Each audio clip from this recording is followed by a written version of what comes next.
I don't know a soldier that doesn't get up every morning and just take pride in putting on their uniform. And the Army has developed this wonderful system of then distinguishing soldiers among each other. And they do that through the use of tabs and badges. Generally, there are two major categories of tabs. One would be the individual tabs, and I would break those down into two categories. You have the leadership tabs, which are clearly Special Forces, Ranger, Sapper, which requires a qualification course that you would have to attend to earn that tab. A second individual tab is what we'd call maybe the qualification tab, where you would compete in some type of competition, such as the President's 100.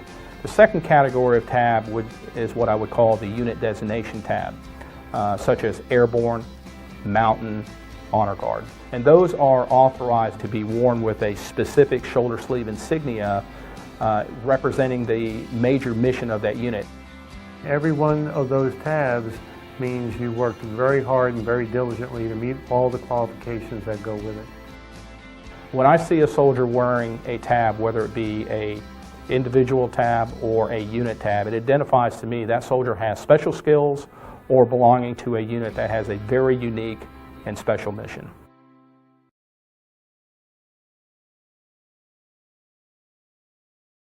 I am First Sergeant Stanley Burris, 11 Bravo Infantryman, and I wear the Airborne tab. I am Captain Andrew Robinson. I am an 11 Alpha Infantry Officer, and I wear the Airborne tab. The Airborne tab is something that's on the unit patch of historic airborne units. And those units wear that patch to honor their own history and to show their own soldiers that they're part of something special. The Airborne tab actually was proposed and originated around the beginning of the Second World War. The 82nd Airborne Division was the 82nd Division in World War I, then reactivated to become the 82nd Airborne Division when they decided to have paratroopers in the United States Army in World War II. Just knowing that I'm just a small part of something so great that our Army has, that's an awesome feeling. The airborne soldiers now have a great history to rely on. We're standing on the shoulders of giants that went before us. An airborne unit can infiltrate, go ahead and set up outposts. It's an extremely fast way to get a lot of people on the ground at one time, right in the middle of the enemy's area of operations. You jump from something you know into something you don't know. And that's the epitome of being an airborne soldier. 1 second you're safe inside the aircraft, the next second you're in a combat zone. It's not about not having fear, it's about overcoming your fear. Stepping out, that first step, floating down to the ground in the cool air, that's definitely my favorite part of being airborne. I would jump every second of every day if I had the opportunity. The Army is the only service that wears the airborne tab. Traditionally, the soldiers that are in airborne units are the ones that want to push themselves harder and want to serve their country at the tip of the spear. If you're that kind of person who wants to be a part of that, then airborne is for you.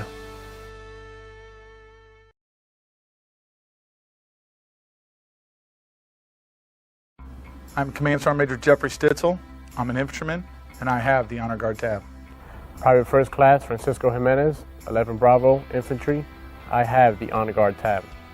The Honor Guard is a special unit that conducts our nation's most important ceremonies. We conduct all of the ceremonies in the Washington, D.C. area. I wanted to become a member of the Honor Guard because I think it's a great honor. First, you have to be selected with the requirements to be in the Honor Guard. And then you have to go through 3 weeks of rigorous training in marching and standard proficiencies to get the Honor Guard tab.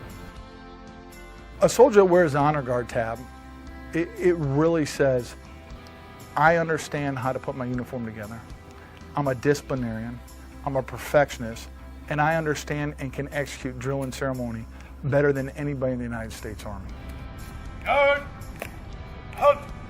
One of the biggest challenges of being a soldier in the Honor Guard would be keeping ceremonial composures while you're out there on your missions. You have to be very disciplined, you have to be very squared away because the whole world is basically looking at you. I think special traits that an Honor Guard soldier definitely has is they have to have a lot of pride in themselves and a pride in their organization. We realize that we represent not only the Army, but we represent our country when other dignitaries come to visit. It's hard. We expect perfection. We expect you to be self-motivated.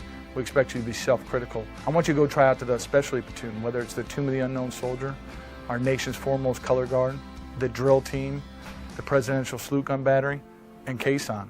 That's where all good honor guard soldiers want to end up, is at one of those specialty elements.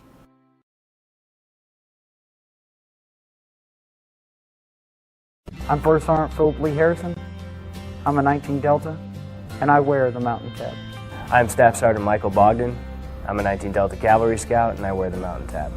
The only unit allowed to wear the Mountain Tab above its patch is the 10th Mountain Division.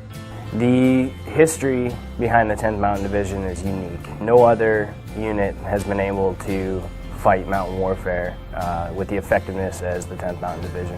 In 1943, the 10th Mountain Division came about. It was a specialized warfare group dealing with mountain warfare. And after World War II was deactivated, and then it was reactivated back in 1986 up here at Fort Drum, New York. The 10th Mountain soldiers in today's Army are used for rapid deployment.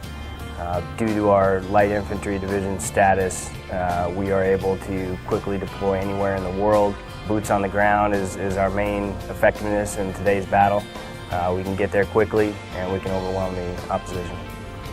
Being a soldier in the 10th Mountain Division is a great experience. The training's awesome. It's a lot of fun. It's exhilarating. It takes a lot of effort out of you. I volunteered to come to the 10th Mountain Division. The reason I did is I knew what I was in for. I knew that it was a very tough assignment. I knew that the soldiers were outstanding, a lot of good training, a lot of good leadership, and I knew we'd be widely deployed. This is something I wanted to be a part of. There was a sense of pride. I wanted the accomplishment. I knew that if I wanted to go to the best place, the 10th Mountain Division was the place to go. I spent half of my career with the 10th Mountain Division, and it is a great division to be a part of. I've learned a lot about myself. I've learned that there's nothing I can't do. The training and the camaraderie, the tough assignments, it's something that I'll never forget. It's something I think anybody in the military, if they want to experience the toughest assignment, then 10th Mountain Division is it.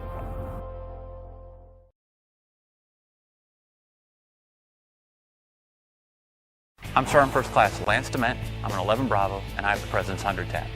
My name is Specialist Amanda Elsenboss, 91 Kilo, Armament Repair, and I have the President's 100 Tab. The President's 100 Tab dates back to the 1800s, and it's been always been a competitive marksmanship award. In order to earn the President's 100 Tab, or actually to be more accurate, to win the President's 100 Tab, you have to place in the top 100 competitors at the National Championship in the President's 100 match. Everyone is eligible to win the President's 100 Tab. You can be in the military, a civilian, a junior shooter, a retired person, and females and males compete on the exact same level for all of the national championships and the President's 100. I always saw the top level marksmen were all President's 100 members. And that to me is kind of denotes that, hey, you want to be a part of this group. You're going to have to perform, you're going to have to do well. Personally, the biggest challenge for myself winning the President's 100 Tab was keeping myself calm and composed during the President's 100 match. It's the first match at the Nationals, and it sets the tone for how you're going to do at the Nationals. You're all in, you're betting everything on every shot. One poor shot, one lapse in concentration, and you're out. When I first made the President's 100, I was extremely happy. I've been working at it for 3 years at the national level, and it's a match that it means a lot. Being a soldier that wears the President's 100 Tab, a lot of times people will ask me, what is that? How did you earn that? Or how did you get that? Or and it gives me a chance to introduce them to some competitive marksmanship that they may not have known about.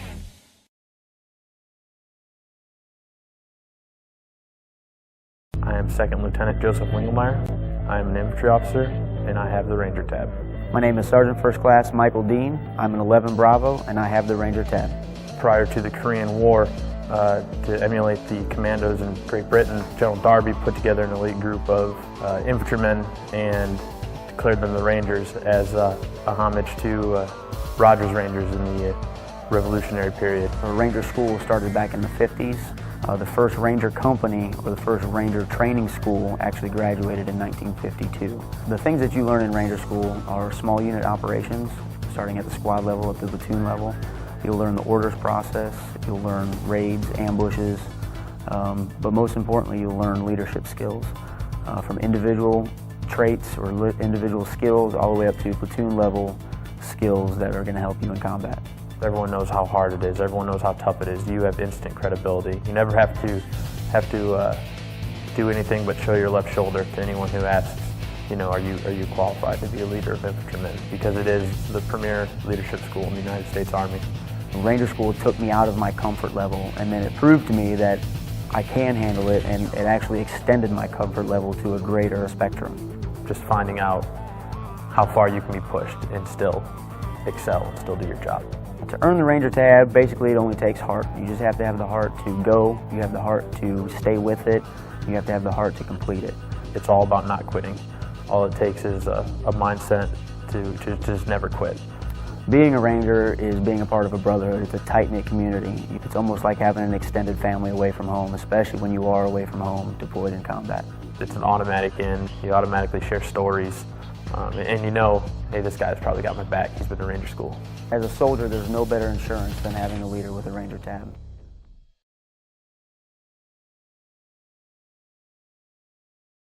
My name is Major Aaron Titko. I'm a 21 Alpha, and I have the Sapper tab.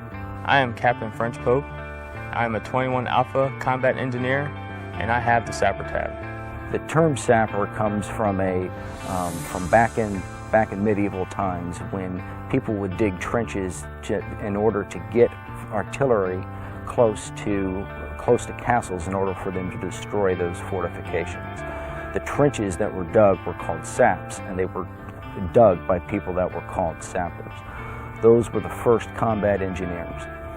As a sapper, our area of expertise is mobility, to ensure the mobility of the unit. Sapper School is open to all combat engineers and company grade engineer officers. It's also open to infantry, scouts, and other combat arms individuals. The benefits of being a sapper in the modern Army is that when another leader or another soldier looks at you, they know that you have done the patrolling. You know that you're going to protect the soldier and you're going to lead from the front. I wanted to earn the Sapper tab because it showed that I was a master of my craft. And as a combat engineer, it gives you a little bit of instant credibility when you walk into a room. To get the tab was a very proud moment in my life. It's really a moment of realization that, you know, I can do whatever I set myself out to do. When I see another soldier with a Sapper tab, I know what I'm getting. I know that I'm getting a tested leader. I know that I'm getting a combat engineer that's an expert in his craft, and I know that I can depend on that individual. I tell any soldier that approaches me that wants to go to Sapper Leader course that it's a very tough course, very rigorous training, and you need to be prepared mentally and both physically to go through the training. To earn the Sapper tab, you got to go to the Sapper Leader course. You got to prove that you've got the physical and mental stamina, and you have what it takes to master combat engineering skills.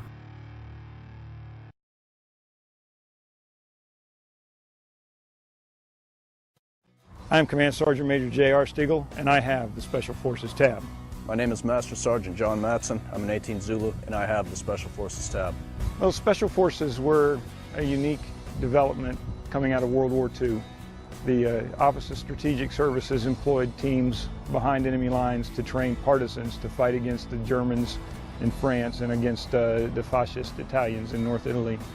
In 1962, John F. Kennedy actually awarded the Green Beret to Special Forces. The Green Beret was a symbol of who we are, as said by President Kennedy, a symbol of excellence, a badge of courage, a mark of distinction. The Special Forces tab was created in 1983 and awarded to Special Forces graduates of this course by the Chief of Staff of the Army. Wearing the tab and the beret is an overwhelming sense of pride. You can't put into words how it makes you feel. Walking across the stage to get your Green Beret is an incredibly proud moment. It's something that you'll never forget. I know I certainly never will. When I was walking across the stage, I couldn't help but think of all the people who went before me, all the people who fought before me, and the huge responsibility that was on my shoulders to live up to their legacy. Earning the Special Forces tab and graduating from the Special Forces qualification course isn't just a physical endeavor. It requires, intelligence and perseverance, both in an academic and a physical way. Understanding the world situation, developing an appreciation for another culture, learning to speak a second language, and all that in tune with the skills of being just a Special Forces warrior at heart. Personally, when I see another guy with an SF tab or a Green Beret, I know right then and there that's a person I can rely on. That's a brother. Having a strong camaraderie and faith in your fellow SF team member is more than important. It's a necessity.